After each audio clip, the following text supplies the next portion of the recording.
बटोगे तो कटोगे, एक रहोगे तो नेक रहोगे, एक रहोगे तो सेफ रहोगे। हरियाणा चुनाव में उत्तर प्रदेश के सीएम योगी आदित्यनाथ ने जो नारा बुलंद किया था, लगता है उस नारे को मन ही मन जीत की गारंटी मान चुके हैं। तभी तो योगी हर चुनाव और मंच से अब यही बयान दोहरा रहे हैं। मंच कोई भी हो, लेकिन योगी की जुबान पर नारा यही रहता है। बटोगे तो कटोगे, एक रहोगे तो नेक रहोगे, एक रहोगे तो सेफ रहोगे। हम बटे थे और बटे थे इसीलिए कटे थे।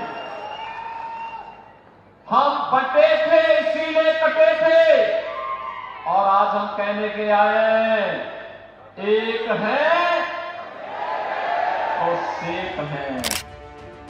लेकिन योगी के इस नारे को महाराष्ट्र में अपनों ने ही चुनौती दे डाली है, या यूं कहें कि बीजेपी और उसकी सहयोगी पार्टियां ही पूरी तरह बटी हुई नजर आ रही हैं। योगी के इस नारे के खिलाफ विरोध के सुर सबसे पहले महायुति के साथी अजीत पवार ने ही बुलंद किए थे।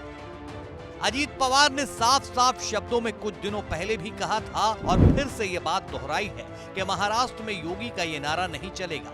यहाँ की सियासत की तासीर अलग है। विरोध के सुर बीजेपी से भी उठे। कभी बीजेपी के बड़े नेताओं में शुमार दिवंगत गोपीनाथ मुंडे की सुपुत्री पंकजा मुंडे ने भी आवाज उठा दी है। पंकजा मुंडे ने एक इंटरव्यू के दौरान कहा, मेरे लिए विकास ही असली मुद्दा है।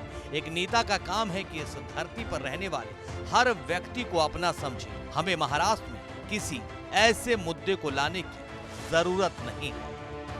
पंकजा मुंडे ने विरोध के सुर बुलंद किए तो यह सिलसिला और आगे निकल गया। बीजेपी नेता पंकजा मुंडे के बाद अब महाराष्ट्र के पूर्व मुख्यमंत्री और कुछ ही वक्त पहले कांग्रेस छोड़कर बीजेपी में शामिल हुए अशोक चौहान ने भी योगी के इस नारे को अप्रासंगिक बताया और बोले, मैं ऐसे नारे के खिलाफ हूँ।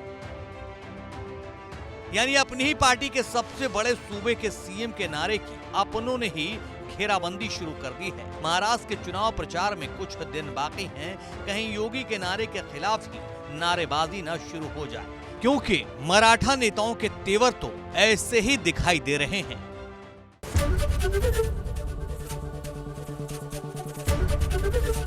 एबीपी गंगा, खबर आपकी, जुबान आपकी।